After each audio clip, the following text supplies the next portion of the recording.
జరిగింది. సో మా కాన్స్టిట్యున్సీలో అందరూ అప్పుడే రెడీగా ఉన్నారు. ఎందుకంటే మొన్నే మీరు చూశారు, లక్షలాది మంది వచ్చినా కూడా ఇంకా మమ్మల్ని పిలవలేదు, మమ్మల్ని తీసుకెళ్ళలేదు. అదేంటో కానీ ఏ సినిమా యాక్టర్కి లేని క్రేజు జగనన్నకుంది. అది రియల్ హీరో. సో ఆయన చేసిన మంచి పనులు, ఆయన చేసిన సంక్షేమం, ఆయన చేసిన డెవలప్మెంటే ఈరోజు జగనన్న వెనక మేము సిద్ధమంటూ అందరూ ముందుకొచ్చారు. సో మళ్ళీ ప్రజలకు ఏం చేయబోతున్నానో మేనిఫెస్టో రిలీజ్ చేయబోతున్నారంటే ప్రతి ఒక్కరూ ఆతృతగా ఎదురు చూస్తున్నారు. ఎందుకంటే చెప్పిన ప్రతి వాగ్దానాన్ని నెరవేర్చిన జగన్మోహన్ రెడ్డి గారు మళ్ళీ రాబోయే ఎన్నికలకి కొత్తగా ఏం చెబుతారు, ఆయన చెప్పాడంటే చేస్తాడన్న నమ్మకంతో ఎదురు చూస్తున్నారు. కానీ చంద్రబాబు నాయుడు అండ్కో ఏదైతే ఒక టీం ఉందో, గత ఎన్నికల్లో మీరు చూసారు 2014లో వీళ్ళు కలిసి వచ్చారు. ఏ విధంగా ప్రజల్ని మోసం చేసి అధికారంలోకి వచ్చాక ప్రజల్ని గాలికి వదిలేసి ఏ విధంగా రాష్ట్రాన్ని అప్పుల్లో ముంచేశారో ఈ రాష్ట్ర ప్రజలు ఇంకా మర్చిపోలేదు. సో ఆ ముగ్గురు మళ్ళీ కలిసి వచ్చి ఈరోజు ఏదైనా మేనిఫెస్టో రిలీజ్ చేసినా ఎవ్వరూ కూడా నమ్మే పరిస్థితిలో లేరు. ఎందుకంటే ఇదే తిరుపతిలో వెంకన్న సాక్షిగా ప్రత్యేక హోదా ఇస్తామన్నారు, వెంకన్న సాక్షిగా బాబు వస్తే జాబ్ వస్తుందన్నారు, వెంకన్న సాక్షిగా ఎన్నో చెప్పారు. ఆ వెంకన్నకే ఈరోజు శటగోపం పెట్టాలన్న ప్రయత్నం చేస్తున్న వీళ్ళకి ఖచ్చితంగా వెంకన్న బుద్ధి చెప్తారు అని కూడా ఈ సందర్భంగా తెలియజేసుకుంటున్నా. ఎప్పుడైతే తెలుగుదేశం పార్టీ జనసేన వాళ్ళ అభ్యర్థుల ఫస్ట్ లిస్ట్ రిలీజ్ చేశారో ఆ రోజే రాష్ట్రమంతా మీరు చూశారు వైఎస్ఆర్సీపీ సంబరాలు చేసుకుంది. అంత ఏమంటారో అంత పేలవంగా ఒక candidate list Telugu Desam Janasena release చేయడం జరిగింది.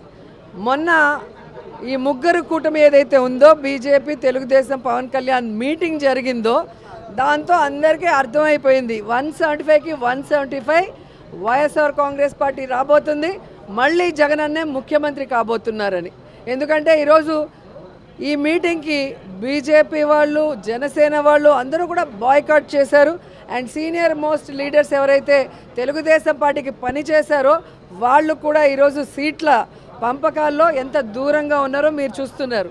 అంటే వేరే వాళ్ళు సీట్ ఏదైనా మారిస్తే దాన్ని ఎంత పెద్ద తప్పుగా చూపించిన చంద్రబాబు నాయుడు ఈరోజు ఏం సమాధానం చెప్తాడు? ఎన్నో సంవత్సరాలుగా తెలుగుదేశం పార్టీ జెండాను మోసిన వాడికి ఈరోజు సీట్ లేదు. ఎలాంటి వాళ్ళకి సీట్లు ఇచ్చారో మీరు చూస్తున్నారు. ఇక జనసేన గురించి అయితే చెప్పాల్సిన అవసరమే లేదు.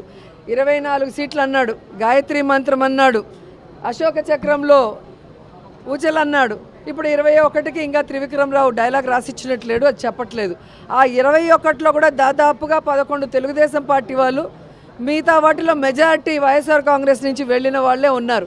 అంటే స్పష్టంగా పవన్ కళ్యాణ్ వెనక ఒక నాయకుడు కూడా లేడు అనేది ఇక్కడ అర్థమవుతుంది. అక్కడ మిగిలిపోయిన చెత్త ఇక్కడ మిగిలిపోయిన చెత్తని ఏరుకొని క్యాండిడేట్లని అనౌన్స్ చేసుకునే దౌర్భాగ్య పరిస్థితికి రావటం అనేది మనం గమనించాలి.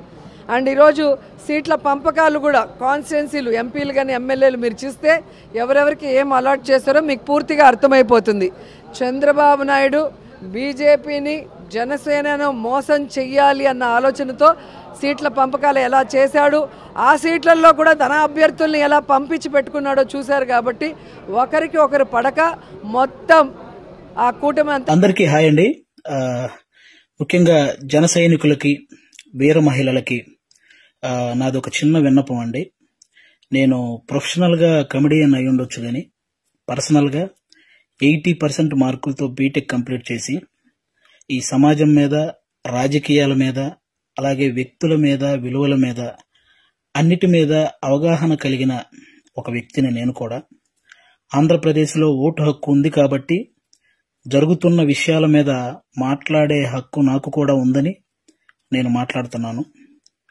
అంటే జనసేనకి 24 సీట్లు అని అనౌన్స్ చేయగానే చాలామంది పవన్ కళ్యాణ్ గారిని తిడుతున్నారు, కొంతమంది అలుగుతున్నారు, కొంతమంది అసంతృప్తి చెందుతున్నారు, ఇంకొంతమంది అయితే మోసిన జెండానే కిందేసి కాలుస్తున్నారు, ఇంకొంతమంది అయితే వేసిన స్టిక్కర్స్ను లాగేసి పీకేస్తున్నారు.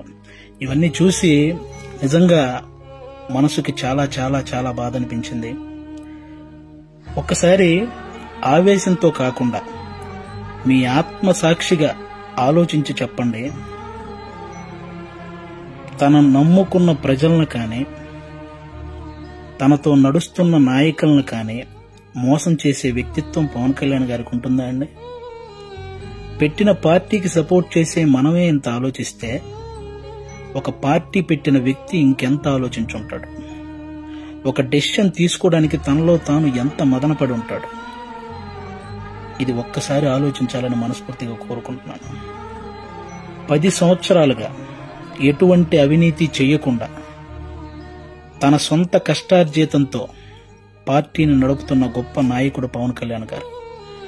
అలాంటి వ్యక్తి గురించి మన శత్రువులు మాట్లాడినట్టు మనం కూడా మాట్లాడితే నిజంగా బాధ అనిపించిందండి. అంటే 24 సీట్లు ఏంటి, అదేంటి, ఇదేంటి అని 2019లో కనీసం ఆయన్ను కూడా గెలిపించుకోలేని మనం అదేంటి ఇదేంటి అని అడిగే హక్కు నిజంగా మనకుందంటారా? అరే, చిన్న పరీక్ష ఫెయిల్ అయితేనే ఇంట్లో నుంచి ఒక 10 రోజులు బయటికి రాము. అలాంటిది ఇంత పెద్ద ప్రజా సంగ్రామంలో 2 చోట్ల ఓడిపోయి కూడా 2వ రోజే సమస్య అనగానే పరిగెత్తుకుంటూ వెళ్లి ఆ సమస్యను సాల్వ్ చేసిన గొప్ప మనసు పవన్ కళ్యాణ్ గారిది. తన పిల్లల కోసం బ్యాంకులో దాచిన డబ్బును కూడా తీసి కౌలు రైతుల కష్టాలు తీర్చిన పవన్ కళ్యాణ్ గారి గురించా మనం ఇలాంటివన్నీ మాట్లాడేది. ఎన్నో సమస్యల మీద ఎంతో మందికి ఎన్నో రకాలుగా సహాయం చేసిన వ్యక్తిత్వం. రోజుకు 2 కోట్లు తీసుకునే ఒక స్టార్ హీరో సంపాదించిందంతా సహాయ కార్యక్రమాలకే పెట్టేసి ఆల్మోస్ట్ అప్పు చేసి మరీ ఒక పార్టీని నడుపుతున్నాడని మీలో ఎంతమందికి తెలుసు? అలాంటి పవన్ కళ్యాణ్ గారి గురించి మనం ఎలా పడితే అలా మాట్లాడేస్తున్నాం. దేశ రాజకీయాల్లో, దేశంలో ఇన్ని రాజకీయ పార్టీలు ఉన్నాయి, ఇంతమంది రాజకీయ నాయకులు ఉన్నారు. ఎవరైనా సరే మేము అధికారంలోకి వస్తే అది చేస్తాం ఇది చేస్తాం అనేవాళ్లే కానీ ప్రతిపక్షంలో ఉండగా ఏనాడైనా వాళ్ళ జేబులో నుంచి 1 రూపాయి తీసి ఎవరికైనా సహాయం చేశారా? అలా సహాయం చేసిన ఏకైక రాజకీయ నాయకుడు పవన్ కళ్యాణ్ గారు. అలాంటి వ్యక్తిని పట్టుకుని మనం కులాన్ని తాకట్టు పెట్టాడు, పార్టీని తాకట్టు పెట్టాడు, ప్యాకేజ్ తీసుకున్నాడు అని చాలా ఈజీగా అనేస్తున్నాం. అమ్మలాంటి కులాన్ని పార్టీని తాకట్టు పెట్టే వ్యక్తే పవన్ కళ్యాణ్ గారు. డబ్బుకు అమ్ముడుపోతాడా? ప్రతిపక్షంలో ఉన్న టీడీపీ కంటే అధికార పక్షంలో ఉన్న వైసీపీ దగ్గరే ఎక్కువ డబ్బు ఉంటది కదా, మరి అమ్ముడుపోయే వ్యక్తి అయితే వాళ్లే కొనుక్కోవచ్చు కదా. ఎందుకండి ఈ మాటలు? పవన్ కళ్యాణ్ గారు ప్రజలు పంచే ప్రేమకు బానిస కానీ నాయకులు పంచే డబ్బుకి ఎప్పటికీ బానిస కాడు, అవ్వడు. అభిమానించటం అంటే మనకు అనుకూలంగా ఉన్నప్పుడు జై కొట్టడం, అనుకూలంగా లేనప్పుడు బాయ్ చెప్పడం కాదండి. ఒక నాయకుడు ఎలాంటి డెసిషన్ తీసుకున్నా దానికి కట్టుబడి ఉండటాన్నే అభిమానించటం అంటారు. అదే నిజమైన అభిమానం అంటారు. అలా ఉండగలగాలి. ఎవరో రెచ్చగొట్టే మాటలు, మన మీద కావాలని చూపించే జాలికి వాటిని చూసి మన నాయకుడిని మనమే ఎప్పుడు తక్కువ చేసి మాట్లాడకూడదు. అలాగే టీడీపీ కార్యకర్తలకు కూడా నా నుంచి ఒక చిన్న విన్నపం అండి. 2014లో 1 సీటు కూడా ఆశించకుండా పూర్తి మద్దతు చంద్రబాబు నాయుడు గారికి ప్రకటించారు. ఆ త్యాగాన్ని గుర్తించాలని మనస్ఫూర్తిగా కోరుకుంటున్నాను. అలాగే 2023లో 14 సంవత్సరాలు ముఖ్యమంత్రిగా చేసిన ఒక వ్యక్తిని, పేద కుటుంబాల్లో ఎంతో మంది పేద విద్యార్థులు వాళ్ళు ఐటీ జాబ్ చేయొచ్చు, అమెరికాలోకి వెళ్ళి సెటిల్ అవ్వచ్చు అని ఈ ఐటీని తెలుగు రాష్ట్రాల్లో ప్రతి ఒక్కరికి పరిచయం చేసినటువంటి చంద్రబాబు నాయుడు గారు లాంటి వ్యక్తి ఒక 70 ఏళ్ల పైబడిన వ్యక్తిని జైల్లో పెడితే నిజంగా చాలా మందికి బాధ అనిపించింది. అలాగే పవన్ కళ్యాణ్ గారు అక్కడికి వెళ్ళి కలవడం జరిగింది. పొత్తు అనేది పెద్ద సభలు పెట్టి ఆడంబరంగా చేసుకోవచ్చు, కానీ అలాంటి ఆడంబరాలు కోరుకోలేదు. అక్కడ కష్టాన్ని చూశాడు. ఆ జైలు ముందుకు వచ్చి అక్కడే పొత్తును ప్రకటించాడు. ప్రకటించిన వెంటనే జన సైనికులందరికీ ఏం చూసించాడో తెలుసా? అవసరంలో మనం ఆదుకున్నాం కాబట్టి అనవసరంగా టీడీపీని ఎవరైనా తక్కువగా మాట్లాడడం కానీ తప్పుగా మాట్లాడడం కానీ చేయొద్దని జన సైనికులందరికీ సూచించారు. ఒక సభలో మనం మాట్లాడేటప్పుడు జనసేన టీడీపీ అని సంబోధిద్దాం, వాళ్ళు మాట్లాడేటప్పుడు టీడీపీ జనసేన అని సంబోధిస్తారు అని కూడా చెప్పి కార్యకర్తల్లో ఒక ఉత్సాహాన్ని నింపారన్నమాట. అంటే ఒక పొత్తు ధర్మాన్ని ఇంతకంటే నిజాయితీగా పాటించే వ్యక్తి ఎవరైనా ఉంటారా? ఎక్కువ సీట్లు తీసుకుని ఇన్నే గెలిచాడా అనిపించుకోవటం కంటే తక్కువ సీట్లు తీసుకుని అన్నీ గెలిచాడు అనిపించుకోవటం కరెక్ట్ అని భావించి 24 సీట్లకే పరిమితం అయ్యారు. కాబట్టి టీడీపీ కార్యకర్తలందరికీ రేపొద్దున ఆ